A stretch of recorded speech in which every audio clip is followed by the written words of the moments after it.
If you bet that we'd be getting started at 11:04, you are wrong. Welcome into PHLY Phillies podcast, right on time. Happy to have you here. Tyler Zulli, Jamie Lynch, myself, Renee Washington. Happy Thirsty Thursday.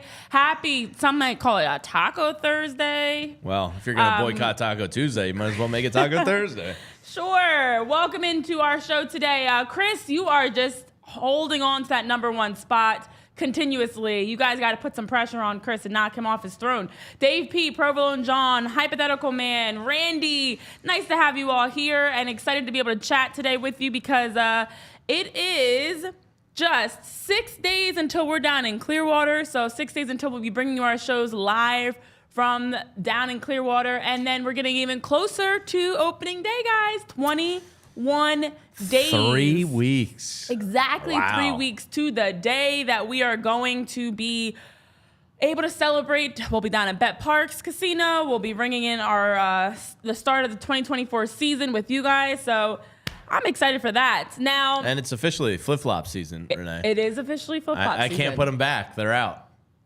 They're out, and they're not going back. I don't care if it's rain, a little bit of wind. It is flip-flop season, boys. Woo! What if we catch like a late winter, early spring I'll power snow? through. I'll power through. We better not get any more snow. It happens every now and then, right? Like a late March flurry. Yeah. March is a disaster month. I like March in the sports world, but weather-wise, I hate it. Because it used to be I April know, showers, and now it's now March it's showers. April showers bring me flowers, and it's like Now March, it's- April showers Yeah. bring 'Cause May showers. My onion grass is already starting to bloom. You're starting to see Yeah. buds on the plants already. Spring is kind of like, Spring is coming. moved up a month. Well, what's up, We live Tim? in Seattle now. Tim's asking if you wear Crocs. I mean, Dave's asking if you wear Crocs, excuse me. No. And Provo and John I saying, have did a you pair ever of put Crocs. them away? Guys, he did. He was wearing sneakers and socks for the last, week. Yeah. Even though the weather was nice, you were still wearing sneakers and socks. I was a little concerned. Sunday I didn't break them out. It was like 65. And then Monday was like, mid-50s again. I was like, what the hell was I doing yesterday? I feel like that's your way of signaling for help if you have socks and sneakers on when it's nice outside. Like if it's they above say, 55 and I have sneakers on, they something's say, wrong. what's the giveaway that you need help without openly asking for help? It's if you see Jamie in socks and sneakers. So yeah, I'm excited for. It's time to start getting your toes done and making sure the feet look great. But it's also some other exciting times because Neil, Dave, Jim, Hypothetical Man, good morning. Hit that thumbs up button while you're here. Yesterday we talked about being top teammates for Kyle Schwarber specifically. There's a little story or a little clip that we're going to talk through about that. We'll also get into some information around World Series and what it'll take for the Phillies to be able to be a team that's back in the World Series. We'll talk about our top left fielders all time that ever wore a Phillies jersey, plus some other news and notes from around Major League Baseball. But I want to start off with Bryson Stott being mic'd up yesterday. Following our conversation about Kyle Schwarber being a great teammate, if anybody saw, the Phillies put out a clip of Bryson Stott mic'd up. You had Nick Castellanos on one side saying, "You've got two boogers hanging out your nose." And he's like, "Don't you want me to tell you?" And then you had Kyle Schwarber that was like, "Stop, guys, you'll embarrass yourselves." And I was like, "Oh, that was just a great moment." Yeah. But it was a funny clip to see them interacting and all the random topics, talking about parking garages and things like that. Just guys being guys, Guys being dudes, what's better than this? It is it's a different group, and it's kind of free agent constructed. So it's I would imagine it's pretty rare to get together a roster of this many free agents and international guys and homegrown farm system guys, and for it to click this well. Because Kyle Schwarber and Nick Castellanos are different dudes, no doubt about it. You know what I mean? Nick Castellanos is a different bird, and it's good, and everybody just loves each other. Then you have Garrett Stubbs, and you have Bryce Harper, who doesn't even drink, versus Garrett Stubbs, who's funneling 12 packs of Budweiser. So it just I think it all boils back down to they genuinely enjoy one another, but they all bust their ass and play hard and love baseball, and it's just it's the right group of guys. And I keep saying baseball justice says this team should win one.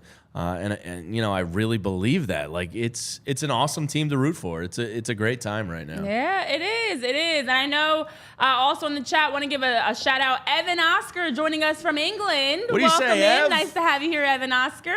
Also, I know there's the talks about Hey Dude, you know, from the classic. I love that. Yeah. Ben Stiller's wife. And in the chat, get it. Drop a Hey Dude in there. Well, they were talking because there's a line of shoes called are they Hey Dudes or Dude shoes? Hey Dudes. Something like that. They're like slip-on kind of.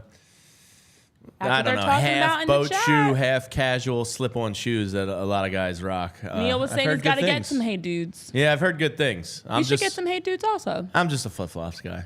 I will literally wear them probably over the next 250 days, probably like 240 of them. So I went on the Hey Dudes website. Oh. And What do they go for? Like 60, 70 Although, bucks? wait, a we They're don't pair? like wanna- 65, 70 bucks. Yeah. Oh no, we're showing these. Oh. No, I don't care. Sponsorship be Spiral damned. ALLCITY, he's got a pair and loves them. This was the first pair that popped up Hey Dude. when Oh, boy. I looked at the Hey Dudes. This just screams like John Daly's wearing these on the golf course. Yeah. Look at these. Oh, yeah. What? Yeah. Wait, they actually kind of look like the shoes I'm wearing today. Oh my gosh, I'm wearing some Hey Dudes. Just mine have. Those are like, Mine what's the are a type of little more, shoe? It's like moccasin-y. And yeah, yours are moccasins. But mine like, are the winter This is version more, of the Hey this is Dudes. more boat shoe. Yeah, this is more boat shoey, but mine has more of a. I'm still wearing a fuzzy shoe because I like my feet to be warm.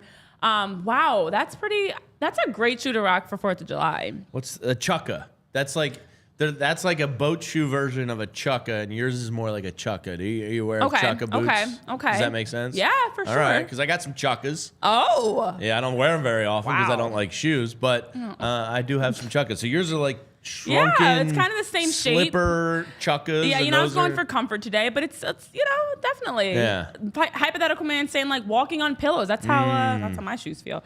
Well, listen, I want to just take a trip down memory lane because it's been a big birthday week, and I didn't even tell you guys we were going to talk about this to lead into our World Series discussion. Oh, wow. But this week we had 3 straight consecutive days of Phillies birthdays. Nick Castellanos opened things up on March 4th, then Kyle Schwarber on the 5th, then Edmundo Sosa on the 6th. And actually, today is also a celebration of a birthday, too. Do you know whose birthday's today? Or who's celebrating birthday my friend festivities? Pat Egan has a birthday today. Okay, not That's Pat. that's not. It who is you're a friend talking- of yours. Is it you?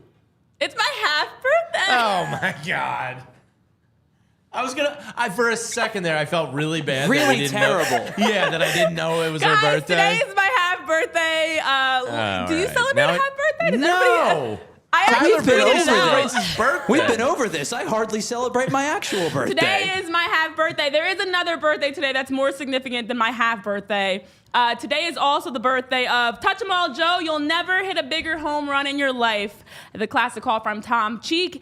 That is Joe Carter, who, as we know, Oh, back in son of a '93 bitch. hit an iconic. Ruined and my childhood, Joe Carter. I should have left it at my half birthday. But Joe Carter's birthday is today. And people say he's like the nicest he guy, is and I hate him. celebrating.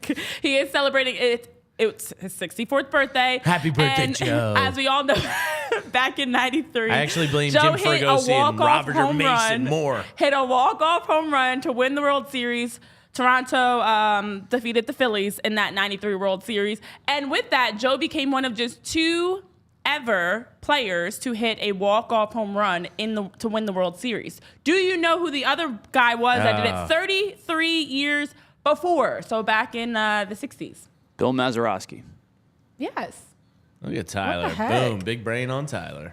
Look at you. That was back in 1960 at Forbes Field that Bill hit a walk-off probably not home a run lot to of win the walk-off World Series anythings. for Pittsburgh. Yeah. Luis Gonzalez did it with Luis the Diamondbacks. Gonzalez was 01. Yeah. Was it the last game like series clinching walk off? Because Freese took it to game 7. Yeah. And Adolis Garcia won game 1 with a walk off. Yeah. Only 2 walk-off home runs, but there's probably not many walk-off World Series wins in total. That's got to be Yeah.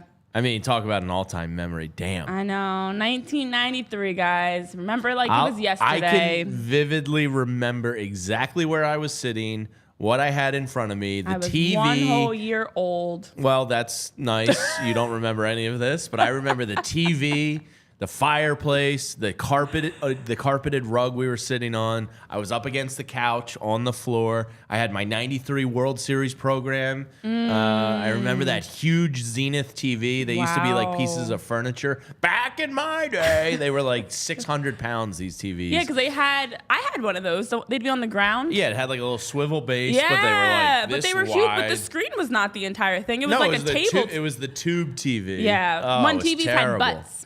And I remember exactly where I was, and Yeah. and even me as a child, I'm not going to say my age. I'm not going to age myself. As an 11 or 12-year-old, knew what Double digits. knew what Jim Fregosi was doing was wrong. Roger Mason was pitching well. Mitchie Poo was cooked. Oh God, that was my first. I'm sorry, guys. First real, just like Touch them all, Joe. absolute sports Yeah. heartbreak. My heart got ripped out of my chest and crapped on, and that's my formative scar in Philadelphia sports. Well, just to run through the So chat. thanks for because bringing that they're up today. grieving. That was a fun walk down memory lane. I just had to. Guys, I literally didn't tell them. Happy birthday, Joe. Because it's a big birthday week, and so just to run through the chat, because I see some comments in here that need some discussing. First of all, Evan, love the fact that you're a Phillies fan and you've gotten into baseball the last 3 or 4 years. Now you're a massive Phillies fan. You love the vibe of the team, and would feel even better if you had been through the bad times like us. It's okay. You know what? You came through the fun times. That's fine too. I know you guys are still talking about shoes. Also, I see. Oh, Biggie was killed on March 9th. Ooh. Oh, so we're celebrating this week birthdays and murders. Didn't they? Oh no, it was the Tupac murder. They recently made an arrest on. Yeah, which was weird. Provo and John, we are 3. We do celebrate half birthdays, guys. I know It's in not the a chat, thing. It's not a Tim real and Provo thing. and John are saying they're not a real thing, but technically you have to have, like, if we really wanted to be children about this, we could count half birthdays, quarter birthdays, No, 3/4 we birthdays. couldn't. That's We're not- not going to. that's not a But I thing. technically know when mine are. If I was to say, Wait, you don't know your quarter birthdays? well, it's just off math, Jamie. This is why I like to mentally track things, because it helps keep my brain Then fresh. you really need a If my countdown birthday clock. is September 7th, which is the 9th month of the year, then that means that my quarter birthday is December 7th, my half birthday is March 7th, and then that would make my 3/4 birthday June 7th. Those aren't real things. I don't know. That math was quick. Anyways, it's just 3 months. Every 3 months you celebrate. And then also I see the discussion about Joe Carter. I'm sorry, guys, that I took you down that bad trip down memory lane. Chris, you were saying you were 23 at the time. Listen, we're all aging in reverse. It's fine. Hypothetical Command was also a year old. Yay, 92 babies. So then we're working our way to Stinking talking about Joe World Carter. Series. We're working our way in. God. Forbes also did a piece on if money can buy a Mitchie title, Poo. and Bernie Pleskoff wrote this piece about the 3 teams that paid in total on player payroll so far $778 million going into the 2024 season. We know who those 3 teams are.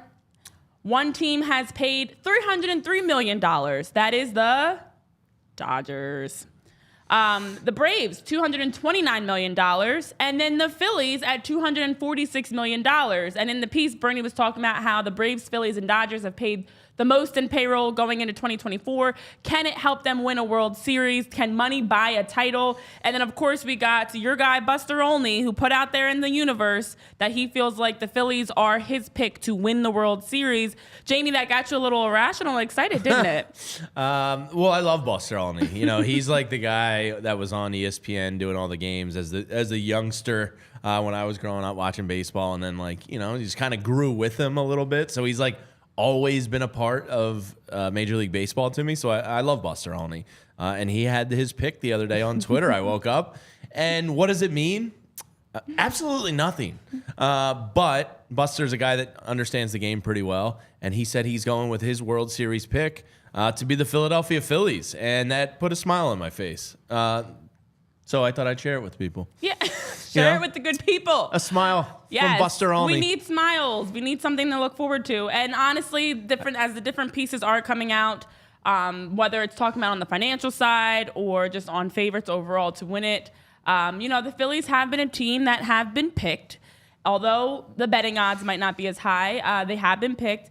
And so I feel like, to me, this had me thinking also, because we are in the midst of March. It is March Madness. I feel like you hear a lot of, now as teams are making their push in college basketball, making their push for a championship. And I know I've been involved in some March Madness so far. And I've been hearing from coaches. On Villanova last night. Did they win? No.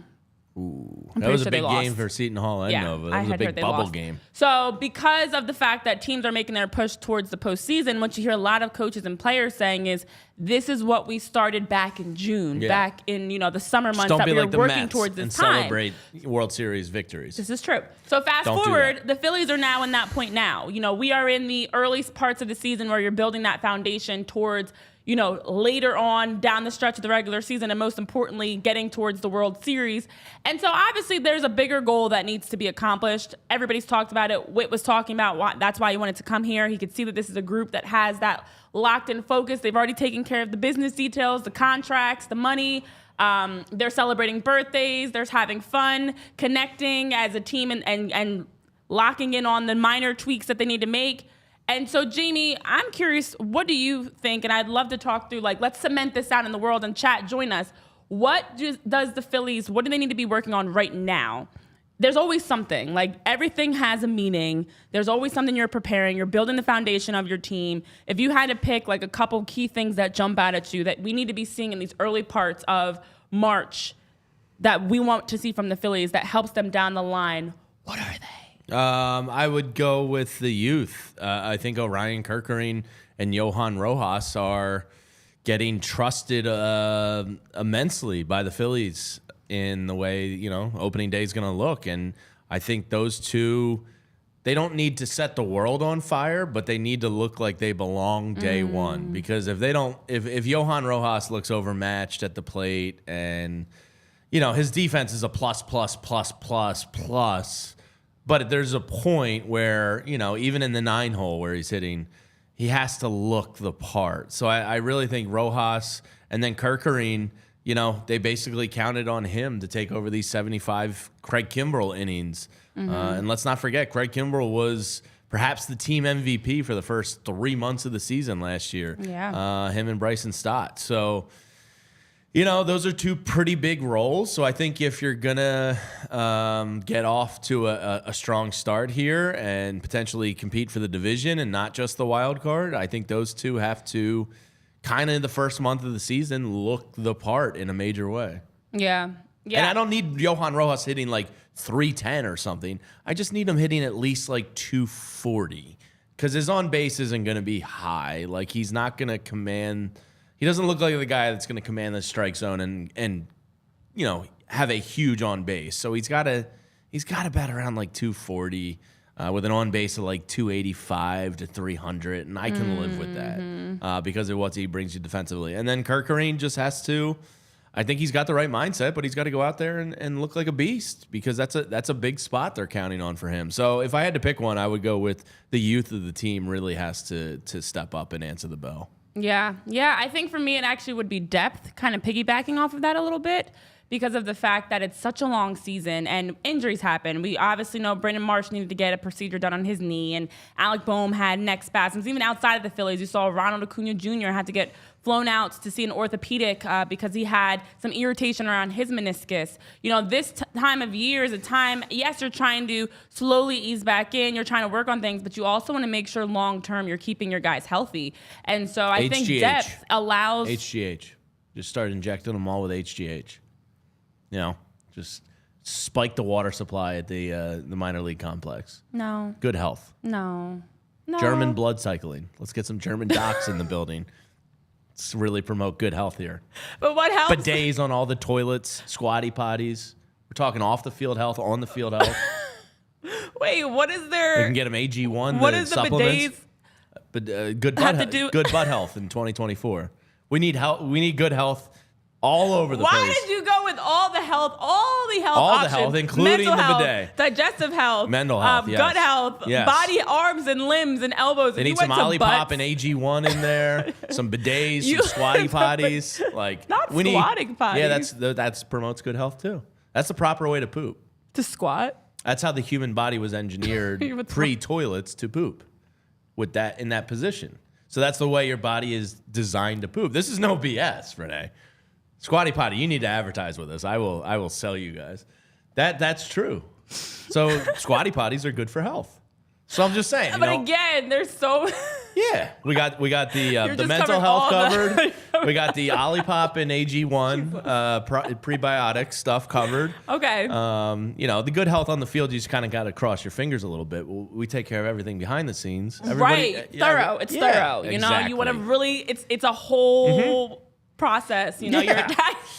Life you're is a attacking circle. The whole man. Yeah, life is a circle. Not just on the field. You're addressing the off the field important things. Wow. Okay. What I was gonna say was more of the sense. Oh, you weren't gonna go that route and the HGH and the blood cycling? No. Okay. No. I thought that's where you were leading me. No. Okay. No. I was gonna go more along the lines of with that youth, if you have depth, that you don't have to, overdo it with anybody's innings that they're playing, and you can manage and kind of maneuver and have some versatility and rotate guys. I was going more that direction. And a main reason I said that is because I feel like between the Philadelphia Union and the Philadelphia Phillies, I find myself saying the same thing on both shows. And so I'm going to be proactive because it's the depth that's been an issue for the Union in their early starts of the season. So I'm like, all right, Phillies, let me backtrack you since you're about a month behind. Let's not have these same issues where you're kicking off the season, having some injuries or having to overextend guys. I was going more that route. Okay. So getting that early depth, getting guys feeling good, getting them some good at-bats, getting them some good reps in, the confidence going, the mojo jojo going. Yeah.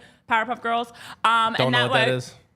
For sure. And that way that, as the season starts, you don't have to overextend anybody. But pooping good is bidets, basically not far off Squatty Potties and bidets. Yeah. That's basically what I was getting at. Kind of the same things. Jesus. And if you're not trying to overthink anything, you can be like me and use the Game Time app. Because tonight I am going to an event that I use the Game Time app for. We're going down to see Nate Bargatze at the Wells Fargo Center with some cousins and my sister. And we wanted to take the stress out of the event and just make it the easiest thing ever. So when my sister said, where should we get tickets? I said, the Game Time app. Honestly. Use code PHLY for $20 off your first purchase.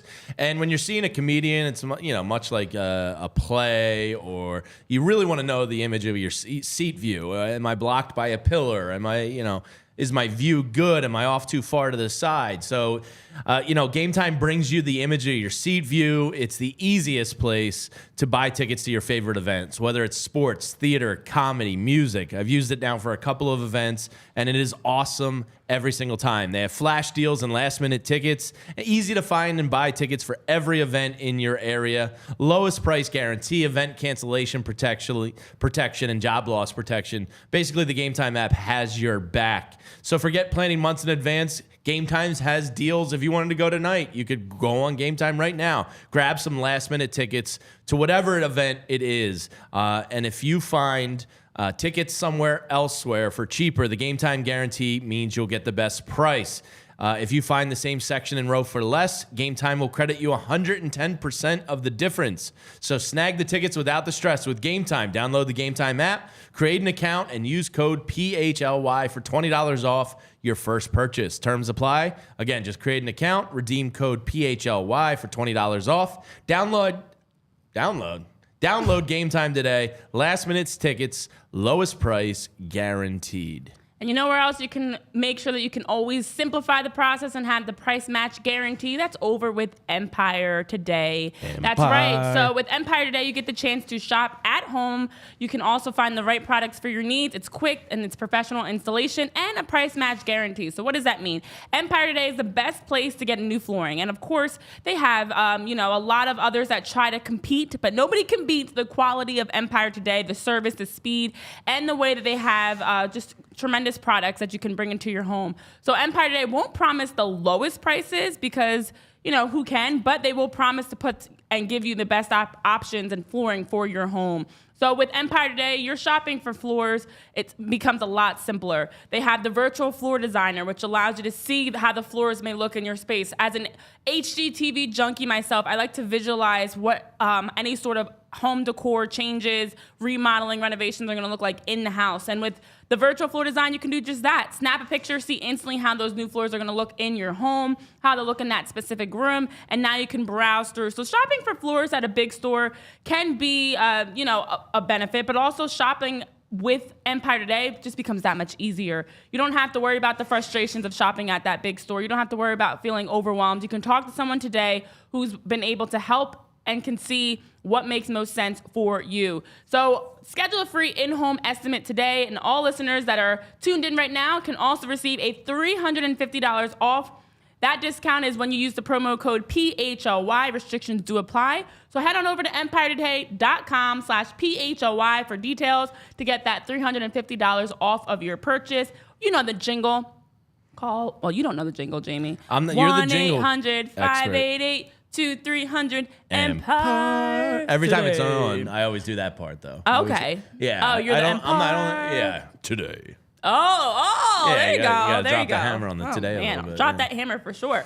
All right, in the chat, you guys are also dropping your thoughts on what you'd like to see from the Phillies in this early part of the season. I think people agree with good butt health. I know it's only March, so it's weird to even be talking about the World Series, but it's not. Anybody in sports knows these are the days that build the foundation. By the way, blood, Buster, the sweat, the tears, the grind. These are the days that really help long term. Buster said Phillies over Yankees. I wanted to include that. I forgot to include the Yankees. That's important. That's very important. We like those details. So I know in the chat, and Chris, shout out to you, a fellow Virgo. Go Virgos. Also, Tim is mentioning... you're still talking about birthdays. Provo and John, you're talking about tight in-game situations, getting through an inning with runners on base, and the heart of the lineup with only a 2-run lead. Tim, you mentioned pitching depth. Dave is talking about just letting them have fun. They are pros. I do think that's a good part of it, balancing, the business and the fun so that they're enjoying it and they're not getting kind of burnt out too soon. It's a long Agreed. season. It's such a long season. Dave Dorr is saying Trey Turner getting on base so much that Thompson has to move Schwarber down. That's a good problem to have, to at least make it difficult. And then Chris Slemmer, you're saying cold early bats need to wake up and get warm earlier, and solid early bullpen. Now for you, Tyler, I'll let you jump in here. What is something that you want to see in March, maybe even early April from the Phillies that you think is going to help be able to build that foundation? Yeah, I mean, when you're talking about spring training, it's just relative health, quite frankly. I mean, because you have guys, especially in spring training, who are working on things, who are tinkering with pitches, who are looking. From Wheeler, yeah. And so, like Zach Wheeler's splitter, for example, is a really good example where if it doesn't work the way that he wants it to, he's not going to implement it early in the season just to throw it. He's working on this in small sample sizes and small doses in spring training to varying levels of success. He said he was happy with the one that he threw. He wasn't happy with the other that he threw.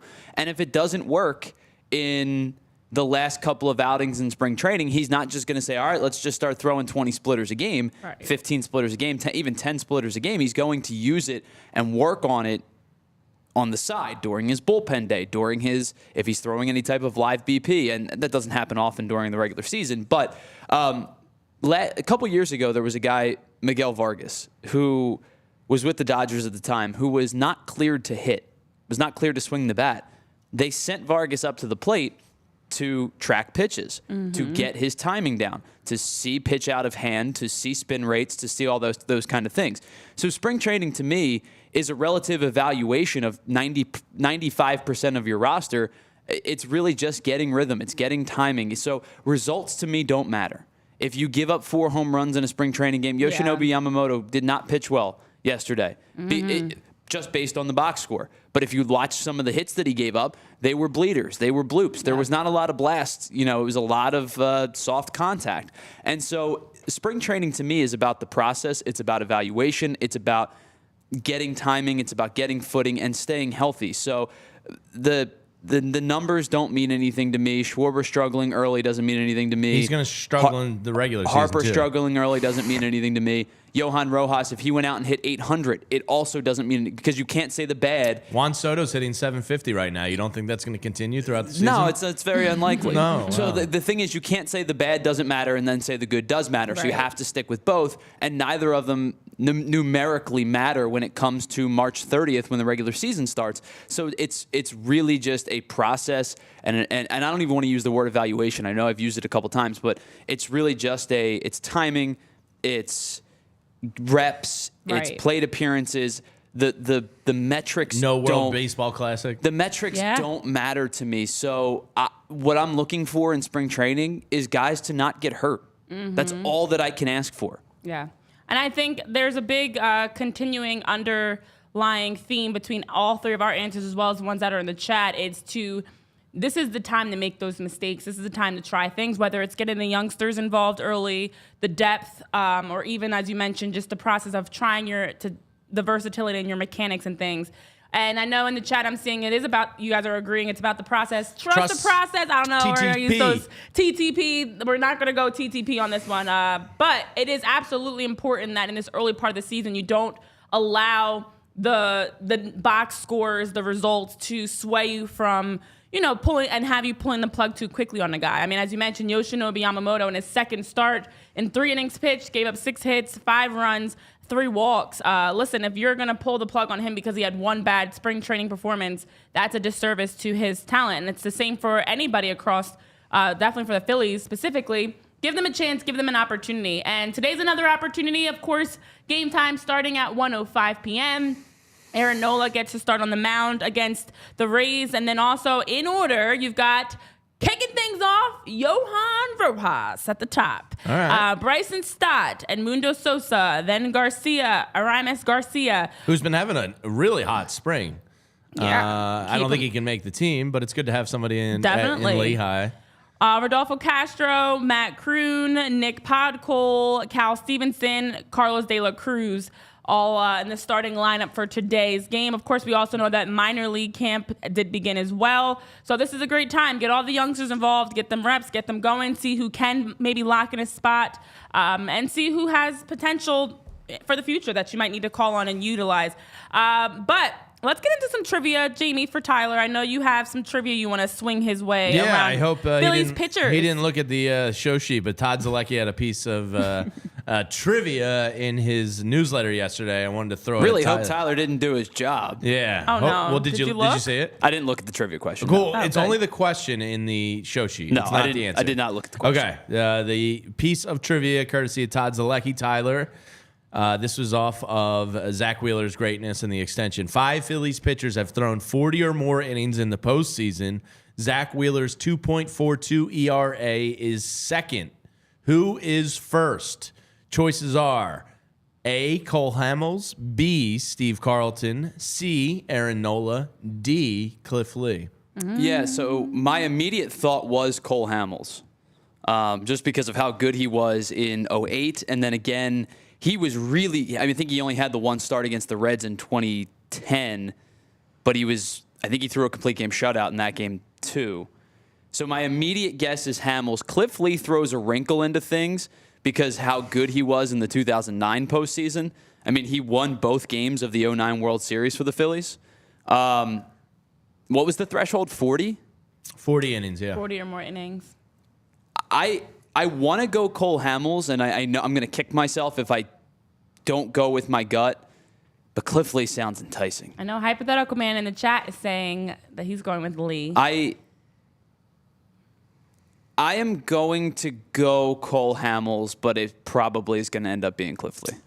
You should have not listened to your gut here, Tyler. You should have gone with Cliff Lee. Cliff Lee. Cliff Lee had a 2.33 ERA. Yeah, I mean, he was filthy in 2009. Oh, he was disgusting. I mean, who can forget just the cool Joe catch there on the mound? I was convinced we were beating the Yankees and going back to back when that moment happened. So, 2.33 ERA in 6 starts between 2009 and 2011. 2009 NLDS, 2 starts, 16 and a third, 2 earned.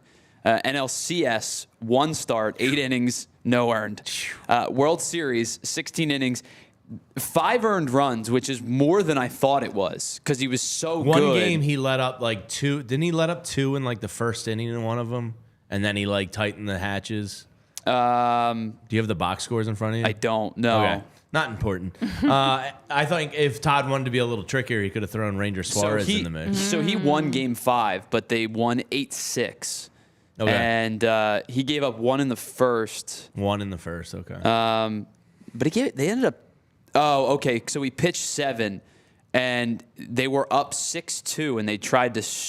They were up 8-2, and they sent him back out for the 8th. Okay. And I think he gave up some base runners. They pulled him, and then Chan-Ho Park came in and gave up the the inherited runners. So he ended up getting credited for 5, even though he pitched 7 really good innings. Chano Park. What a time. What a time.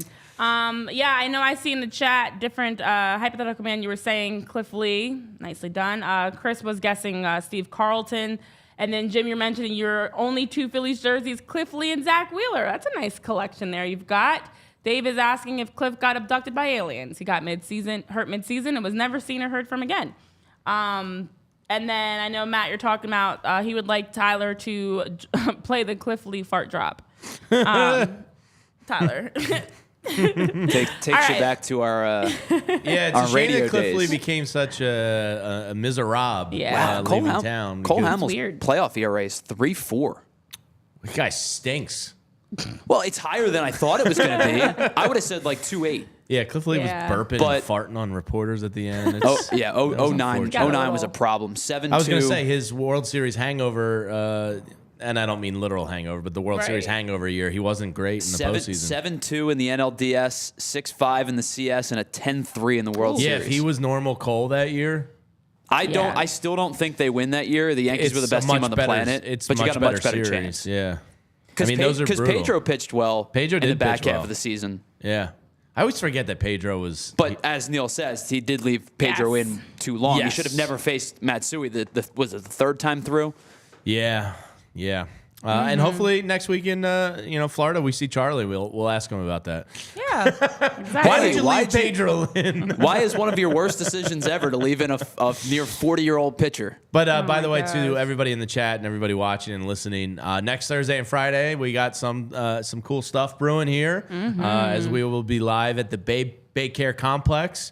And I think we're going to have some minor leaguers coming by. We might have Preston Mattingly coming by.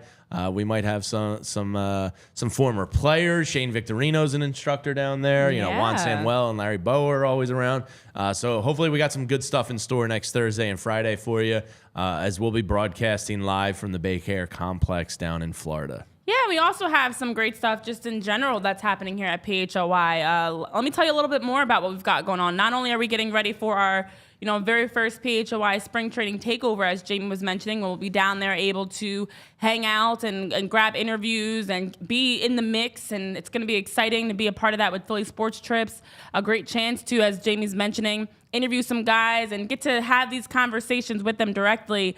And plus, of course, getting to watch the Phillies play. But also, we've got some more things coming your way that you can check out here at PHLY. So you can always become a diehard member, which allows you to be involved in our Discord. You can also then check out the merch that we've got. It also gives you updates and discounts when it comes to any PHLY specific events or anything like that. We've got also our PHLY Flyers takeover that's happening. So that's going to be going down March 14th, the official PHLY takeover, where you'll be able to catch the game as the Flyers take on the Toronto Maple Leafs. That Eastern Conference showdown that takes place March 14th, you have a chance to watch it and hang with Charlie, Bill, and the rest of the PHLY hockey diehards and hang out at the Wells Fargo Center. Plus, we've got our own exciting on-site happenings going down opening day, where we're going to be at Bet Parks Casino in South Philly, and you guys can also hang with us. So those details will be dropping. We're going to be giving out some Miller Lite merch and different giveaways. We're also going to have a chance to just take in the start of the 2024 season together. So if you haven't already, check out what's going on our website at allphly.com. Make sure you're following us. Make sure you're staying up to date, because we've got lots of takeovers, events, tailgates, fun things we're going to be doing with you guys around games, around major moments that we'll be able to enjoy together in person, and you can be a part of it too if you just check out all those details. So exciting times for sure for us to be able to now get back to, I remember our tailgate last year down at Citizens Bank Park, where we were walking around the lots. It's time already to get back out there.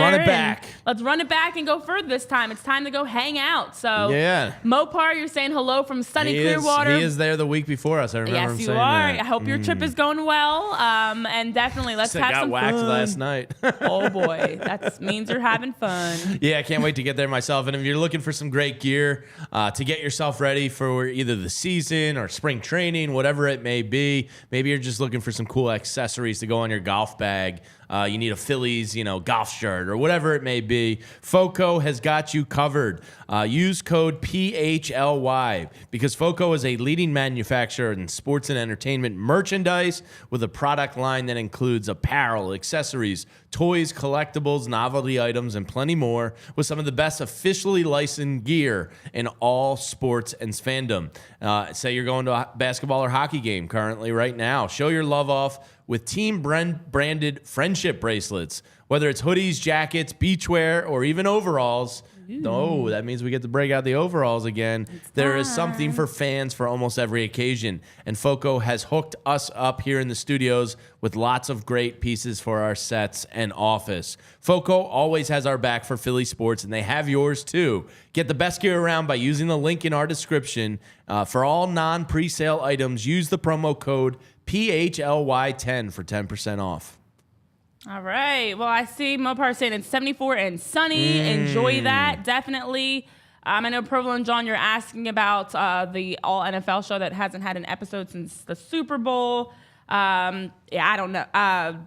Not quite sure what's going on there. But if you keep following, hopefully you'll get some more updates soon. And yeah, there's not much football going on, but there will be more content coming away soon, hopefully. Well, I know Baldy was in Costa Rica. Yeah, I think there was that time period. He usually has the traveling, postseason, off. Shut down, recharge the battery. So yeah, more to come there. Don't you worry. All right, so just to run through some things before we get into our top left fielders that we'll zip through around some other news. Jason Worth, listen.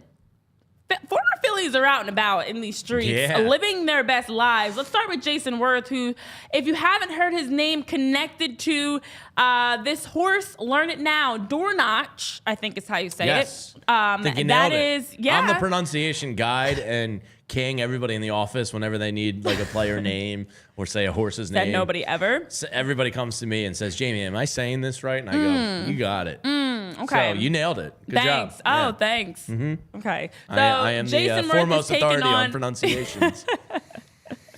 Jason Worth is taking on a new hobby. He's involved in horse racing. He actually is a minor owner. He has joined the West Paces Racing Hill Stables. He's been involved in some different races going on. And, of course, he has taken an interest and part ownership in Door Notch, who is a top Derby prospect. So he's getting involved in some prospects who is a horse. But it's fascinating when you think about the Kentucky Derby and everything, and Jason Worth is now, if you see the pictures of him, he's got the hat going and the long locks are there and he's embracing his full-on Kentucky Derby look, and it's a new hobby for him. He's still got the caveman hair down to, the shoulder blades, and he's got the horse racing hat on. He looked good. His horse, Door Notch, I think got 50 points this past weekend, so it looks like pretty much on a infallible route to the Kentucky Derby in May. He had another horse that won out in California this weekend, so he's got a couple horses.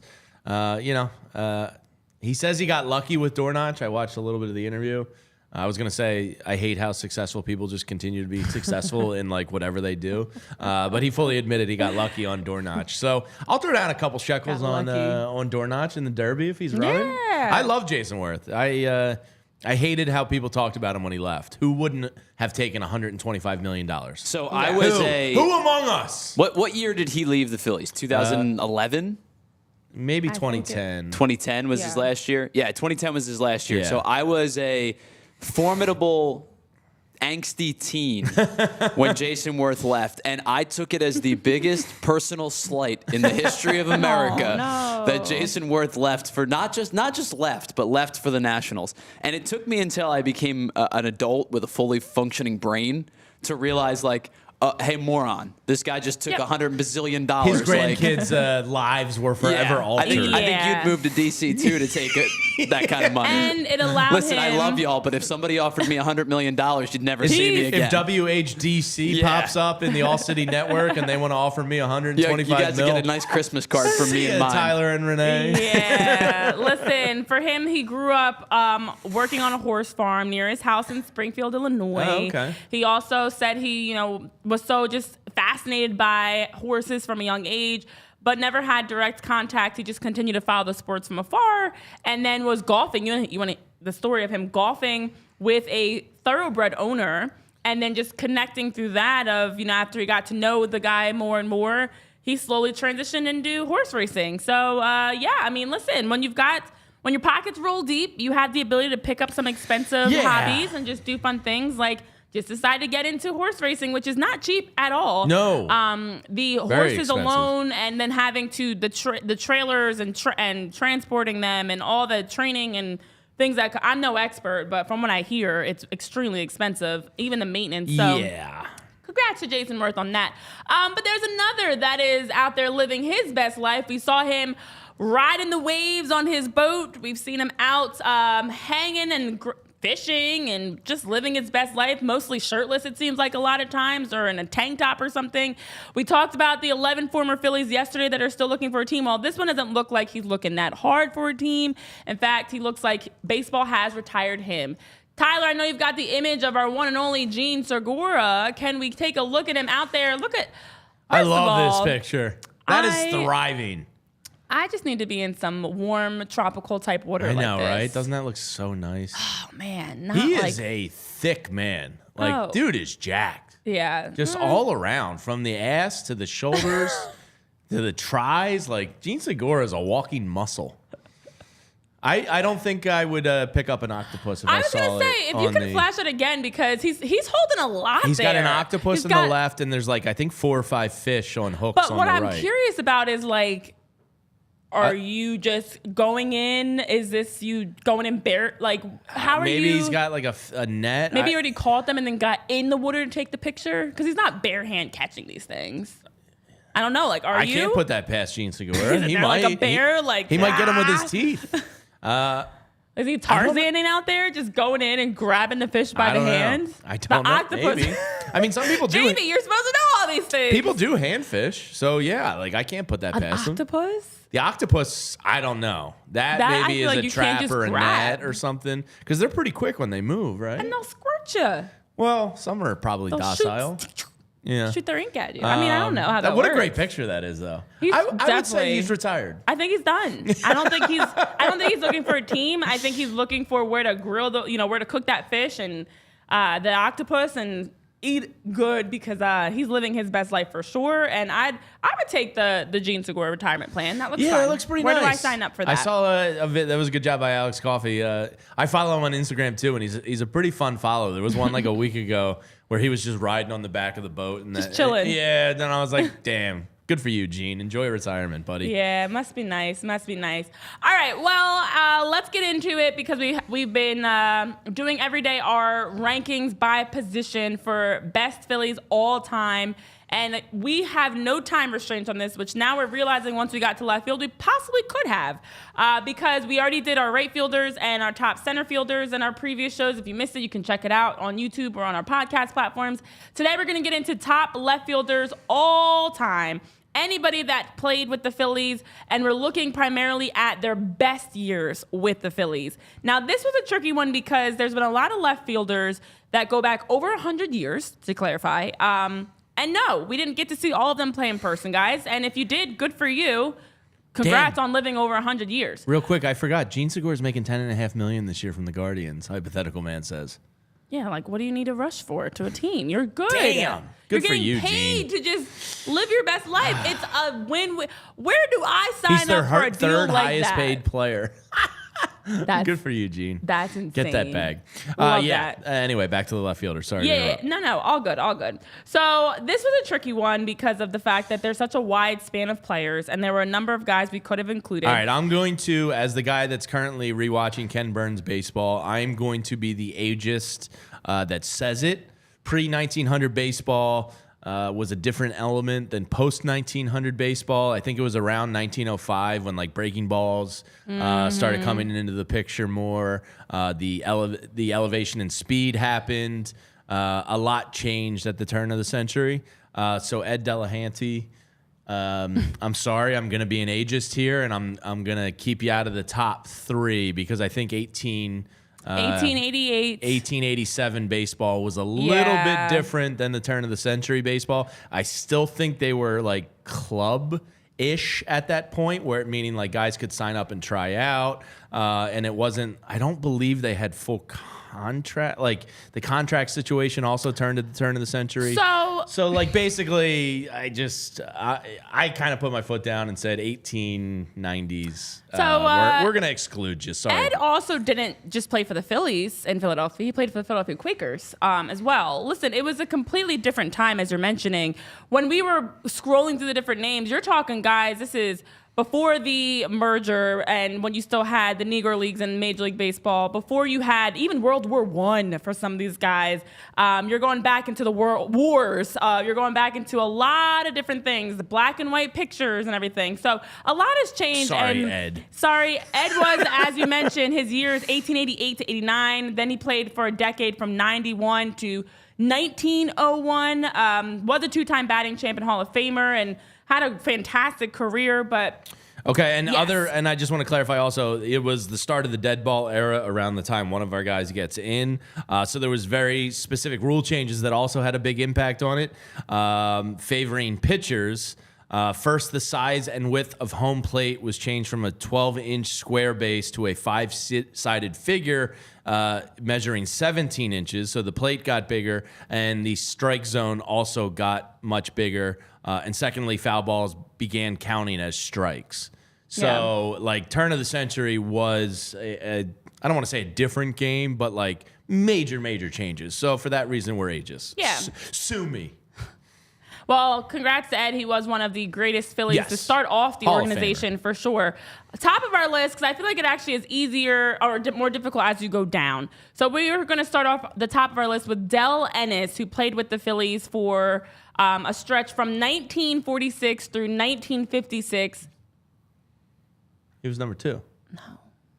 Wait, why are we starting at 1? Because number 3 is That's more difficult. not how lists work. Because number 3 is more difficult. Is it? Yeah. Count down. I know, but counting up is all right. Let's start at number 3. Whatever, guys. Let's start at number 3. Now that you know what number 1 is. Starting at number 3. Well, we might as well just go 1, 2, 3 now. But I feel like because typically all of our rankings get more difficult as you go down the list because that 3, 4, 5 slot is challenging. But I hear you. okay. It's valid. What you're saying is super valid. But yesterday, like Richie Ashburn was a easy number Well, yeah, 1. that so, one like, was easy. There's This no one suspense. I didn't think. Okay, there is suspense here, I guess, but not anymore because I just spoiled it. Well, you might as well just go 1, 2, 3. All right, it's time to get into our top left fielders. Starting number 3 and working our way backwards. Greg Luzinski, third on the list, who played with the Phillies also for a decade from 1970 to 1980, which did span 11 seasons with the Phillies, 1,630 games. His stat line, 281, 363, 478, and had just under 1,300 hits and 223 home runs. He had 253 doubles, 811 RBIs, and 618 runs, as well as 29 stolen bases. And then in terms of accolades, a 4-time All-Star, a top 10 MVP finish for 4 consecutive seasons from 1975 to 1978. The Bull, he was known as, the original Big Piece. It's 4 because it's 75, 76, 77, and 78. Guys, you know what? I'm leaving. I said 4 the first time. Yeah, trust your gut. Mathematically, it's 3, but it's 4 seasons, 3 years. Well, you know the whatever. way sports seasons All go. right, so Luzinski, the Bull, Lord have mercy, Great nickname. had a stretch in that 4-year span from 75 to 78, which is why he was also in that MVP voting, where he ranks second in the big leagues in RBIs at 446, third in slugging percentage at 535, fourth in home runs at 129, eighth in doubles at 130, and ninth in on-base percentage at 386, and finished second to Joe Morgan for the NL MVP award in 75, and second again to George Foster back in 77. Number 3, Greg Luzinski. Yeah, the Bull. He's a staple of Citizens Bank Park. He's the man. He was a boom or bust guy. He said later in his career he finally realized he had to stop being so selfish and start hitting towards the middle of the field and not just thinking like I'm going to smash this ball out of the ballpark. He was just like a true meathead baseball player and a great left fielder. And you probably could make the case. I think if you did a fan vote, I bet like if you were just polling fans walking the concourse at Citizens Bank Park, who's the best he might win like the popular vote. Yeah. Because he's so beloved and he was a part of some great Phillies teams in the turnaround and he smashed dingers and chicks dig the long ball. So, Greg Luzinski, great player. Tyler? Yeah, I think you're right. The popularity is significant on a guy like Greg Luzinski because he's still around the ballpark. Great He got nickname. Bulls barbecue. So not only was he a great ball player, but he's still around the organization. I think the popularity vote wins out there. So the guy that I was comping him with, trying to figure out who might be 3, it's him and Pat Burrell. Yeah, definitely. Right. And when you look at just the overall comp between the two of them, Burrell played minimal more games. It's like less than 20 games more. Yeah, that's nothing. Burrell has about 30 more home runs, but Luzinski has about 130 more hits. Burrell's RBIs are about 16 greater, but Luzinski's batting average is about 30 points higher. The OBP goes to Burrell because he walked more, but the OPS is exactly the same at 852. Both guys helped win a World Series. So the deciding factor was stealing stolen bases? Yeah, 100%. Because they were both speedsters. Yeah, right. Luzinski had 29. Burrell had 5. 5. That's great. Both guys win a World Series in their final year with the team before pretty moving cool. on. Luzinski goes to the White Sox in '81. Burrell goes to Tampa in 2009. So it's really, really, really close between these two guys, right? Both were we talked about they're not base runners, right? They have negative your base running numbers. They have negative 5 stolen bases. They How both did he have even get those? They pass balls. I don't know. Gross negligence by the catcher. Both have negative defensive wars that are really bad over the course of their tenure. Pat Burrell's at a 9. Luzinski's at a negative 9. Luzinski's at a negative 15. These guys were both offensive players.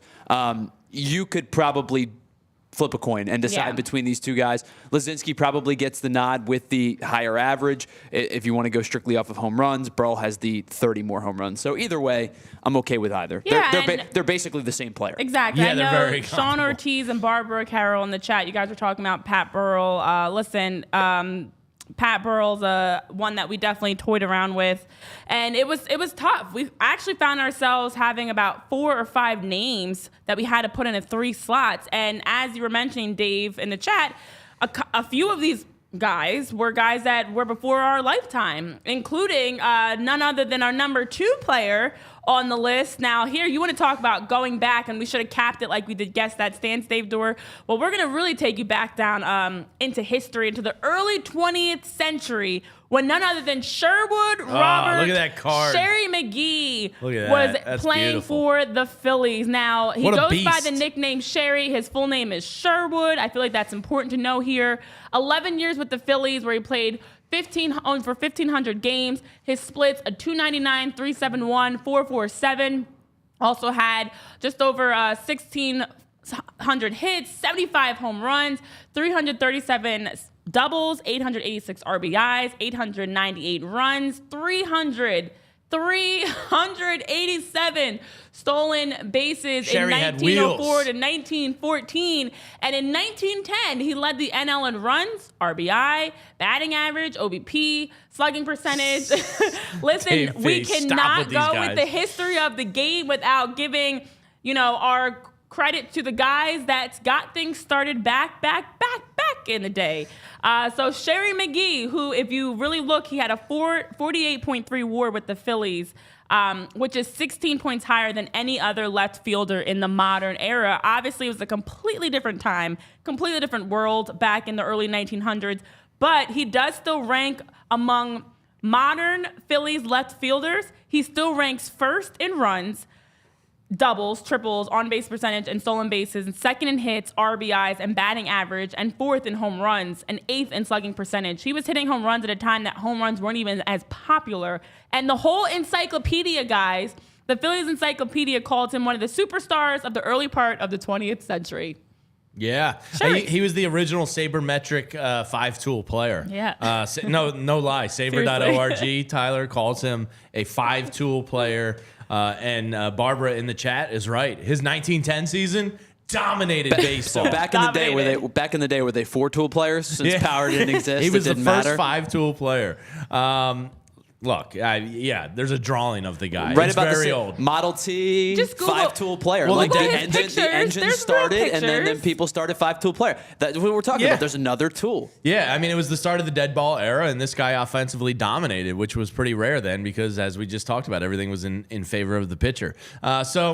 Paying our respects to old Sherry McGee. How could you leave him off the top 3 People list? flew Just look by at his blimps. pictures when you get a chance of him Dave P. batting said. in a cardigan. And, if Such a Matt difference. Deckard, if we were doing 2-month runs of Phillies left fielder, I absolutely would have put Don Brown probably number 1. But unfortunately, we did careers, not 2-month windows. Yeah, but I'm it with is- you on that. It is wild when you think about Isaac Newton was researching gravity, Dave, he says. Yeah, honestly, as we were researching these guys and looking up their stats and information, the history nerd in me was deep diving and curious of like what was life back during that time. Have you ever watched Ken Burns of baseball? It is it's a little boring at times, but it's a great history time capsule on top of the baseball stuff. Yeah. It's definitely worth the viewing. It's pretty wild. Things were a lot different. Some of the then. way that they measured velocity, like my all-time favorite one is where they had a guy on a motorcycle drive at a speed to see if the pitch would match the motorcycle. Yeah. They did that, and they used to line up in like a chicken coop.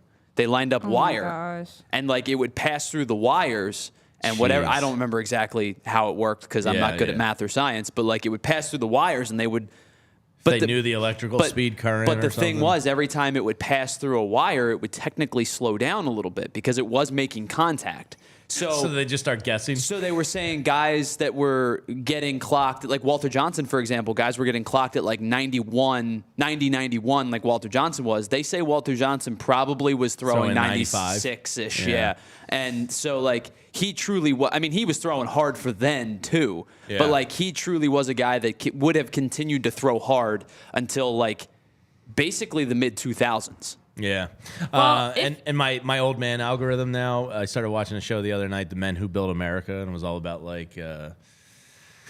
Ford and Vanderbilt and all that stuff. So I did some real old man viewing recently on TV. I love it. And I actually want to add to your old man viewing with some more fun facts of the progressive era of the early 1900s, because not only was that around the time, of course, that Theodore Roosevelt was president and, significant court cases and legal changes that were happening. Also during the progressive era in the early 1900s was a time that we saw Albert Einstein formulate the special theory of relativity. Dave P. was not joking. You were not. No, you're right. In 1905, Albert Einstein literally formulated the theory of relativity. We also saw the construction of the Panama Canal begin in 1904. Hawaii became a U.S. territory in 1900. Wow. The first Nobel Prizes were awarded in 1901. Wow. And the first electric air conditioning unit was invented in 1902. Great What year. a time. Love air conditioning. What a time. I love this stuff. I think history is so fascinating. Yeah. So we need to, we're going to become the History Channel here. All right. Well, I'm glad, Sean, you've been enjoying watching those two and, taking a trip my down Hulu memory algorithm lane. popped up, and I guess because I was watching Ken Burns, it popped up, and I was like, yeah, all right, that sounds cool. And I watched them. They're pretty good. Yes. Well, our number one guy who was playing with the Phillies shortly after World War II, if we want to continue to connect history to their careers, Del Ennis, number one. This may be a surprise to many of you if you had no idea it was going to be Del at number one. Played with the Phillies from 1946 to 56, and in his 11 years, played exactly 1,630 games. His splits 286, 344, 479 with 1812 hits, 259 home runs, 310 doubles, 1,124 RBIs, 891 runs, 44 stolen bases, and is third in franchise in home runs behind none other than Mike Schmidt's 548 and Ryan Howard's 382.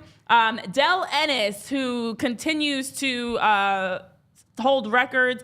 His number was finally retired, jersey number 14. Was finally retired at one point because Jim Bunning wore it. Yes. it's like the ultimate disrespectful number retirement. They're like, oh, we're gonna retire, but not for you, but Jim Bunning. Del had the nicknames Ding Dong Del, that Del Gene the Kelly, funky Homo sapien. Here Comes Ennis the Menace. Do you know that rapper? Del the Funky Homo Sapien was on Tony Hawk Pro Skater 3. Wow. Yeah. Oh my gosh, That's I good. used to That's love good Tony work Hawk. by you. Yeah. Del, the Funky Homo Sapien. And yes, Very good. Del Ennis was also one of the Whiz Kids. He was a part of that group because could he forget was. that? Yeah, his best year actually came during the Phillies' 1950 Whiz Kid NL winning season. So he led the league, the NL in RBI during that time. 126, had 31 homers, 923 OPS, fifth all-time in franchise history in hits, and fourth in total bases with 3,029. Yeah. Numbers. Yeah, when you finish in the MVP voting, like 7 of the 11 years you played here, you know, like when you're getting votes in 7 of the 11 years, you're pretty damn good. You know, it's more of a modern era, so I think we kind of drifted a little towards him over old Sherry. You know, they actually have pictures of Del Ennis. There's pictures of Sherry. Look at him. Look at Sherry. He's in a cardigan. Handsome chap. He is. He died at the young age of 44. Oh, that's I thought that horrible. was a lot of people I feel like died pretty young. Yeah, back their then. life expectancy wasn't as long back then. That's I don't know sad. why that's 1884 to 1929. There's a reason I put his Roaring baseball 20s. card, because every single picture of this guy, and I know that this is like what they did in photos. They were supposed to be serious, like portraits. I know. This guy looks miserable. I know. Back then, you didn't smile. You just Well, stared at the camera. They didn't even have air Then conditioning they yet. had I would have the- been miserable too. The jerseys Can were you probably imagine? all cotton and sweaty. This jersey is literally a sweater. Yeah, He's like- wearing a full-on cardigan to play baseball. Those guys didn't even have air And they're conditioning, Tyler. thick They were and probably all miserable. He's basically wearing the same sweater as Look me at this playing guy. baseball. He looks like he hates his guys, life. Guys. I mean, it was a hard time back then. He was probably surviving on soup, cheese, and bread. Poor guy didn't even have AC. Cut him some slack. Yeah, like what was life hot in out the there. 1900s? You have what was a lot? There was There weren't even antibiotics, as Dave Dewar says. You know, you get an infected cut sliding into first, you And might you're die. That's so sad. I mean, people were dying from diarrhea back then. Like, Okay, Mr. Poop. Like, you know, there was a lot to be concerned about. Life was hard. Thanks for coming to my TED Talk. It's so funny, the stuff that wasn't even around. Like It's back actually then. sad. It's crazy because it's a long time ago, bad for them. but in the history of like the world, it's not Right, it's that only much amount of 100 time. years ago Yeah. that you didn't have these very things that we have today. Like, it's kind of sad when you think about it. Hypothetical man says, you'd be upset too if your jerseys weren't Nike Vapor technology. Yeah, it's a fair point. I just, yeah, what a time. Nothing's what a wrong time. with soup, cheese, and bread, Tim, but I'm just saying that's all they had. They didn't have much else. You know? Okay, yeah. Potatoes? Maybe they were eating some potatoes, boiled.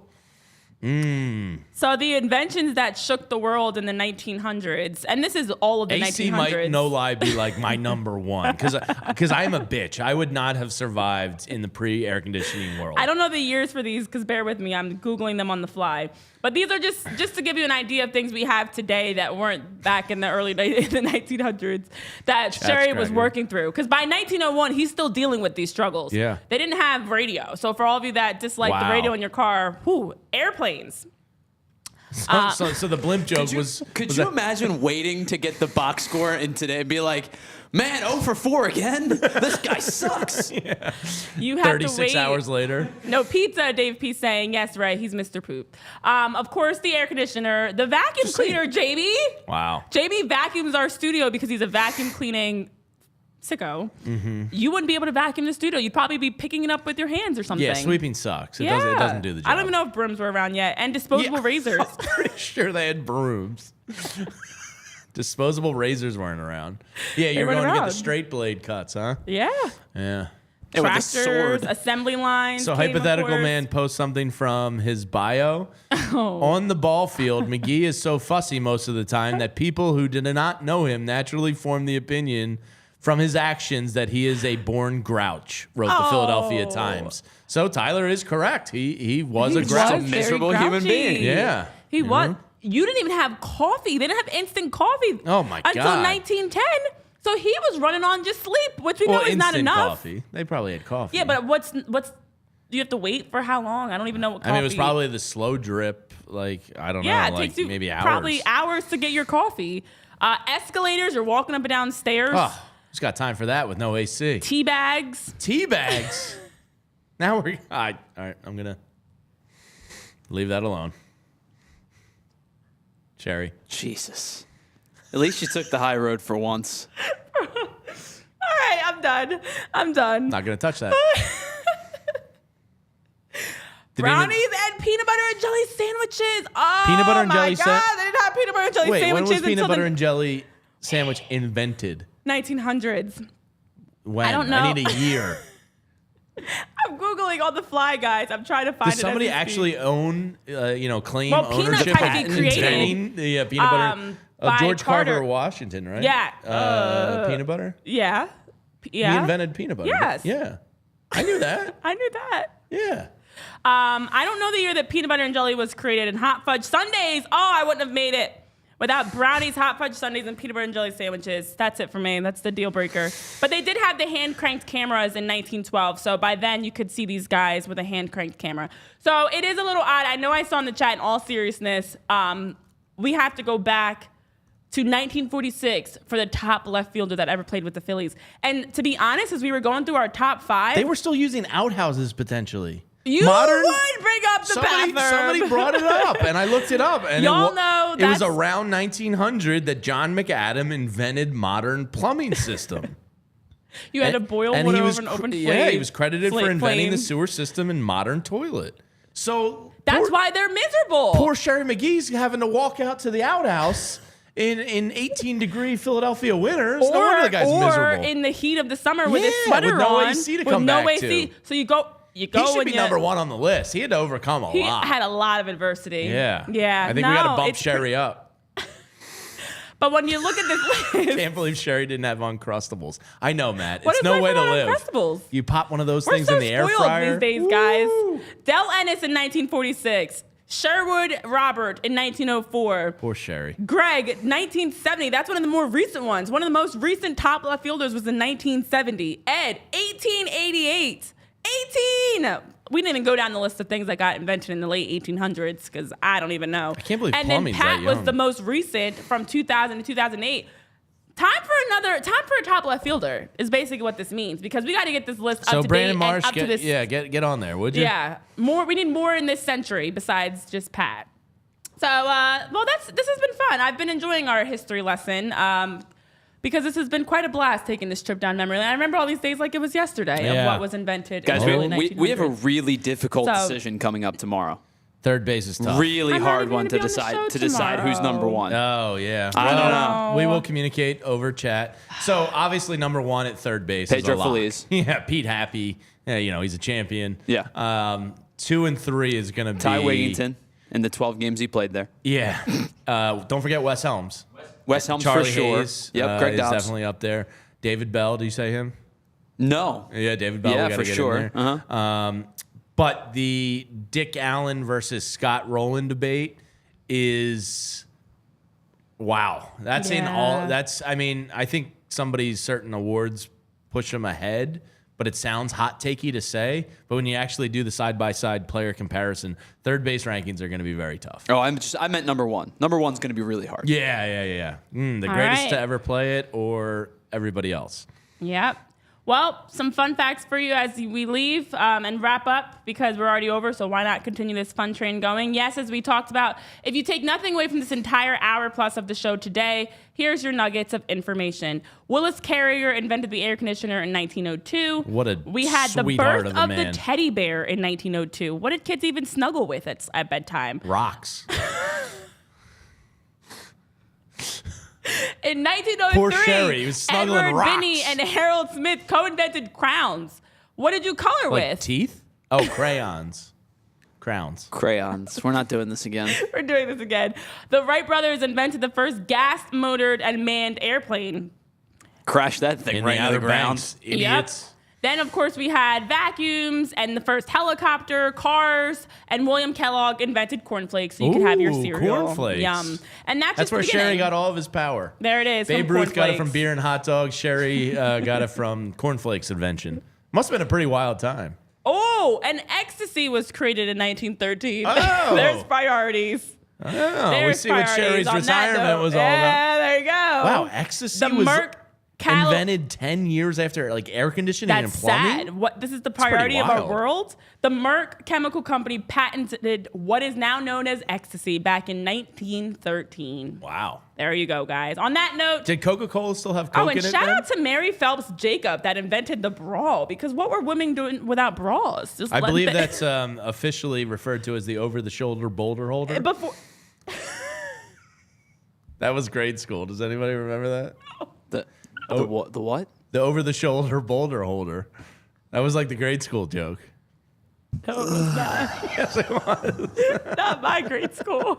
That was my grade school. We gotta go. On that note. Yeah, girdles and things were a thing of the past at this point. You had the over-the-shoulder boulder holder. I'm sorry. The most important invention that happened in the early 1900s. Don't look. I can't even see.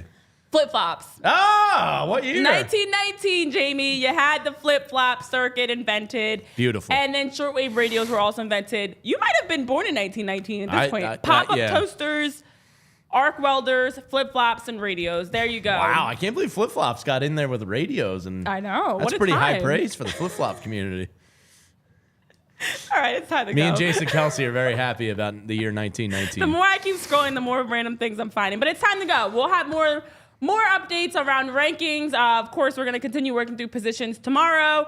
I'm just going to bookmark this list because I'm very intrigued, and we'll just bring you some more random inventions that happened in the early 1900s around the time of our top players that ever played with the Phillies. So for Tyler, Jamie, myself, Renee, we'll see you guys next time. I will not be here tomorrow. Tyler and Jamie are holding down the fort. Hope you guys have a great weekend. I'll miss you. Don't worry, I'll be celebrating my half birthday intensely, of course, turning up for 31 and a half. It's been a fun chat with you guys, and I hope you guys hit that thumbs up button on your way out the virtual doors, and tune in again tomorrow live, 11 a.m. for more as we're continuing to talk through spring training in Phillies and, of course, history. See you next time. We all silly like the mayor.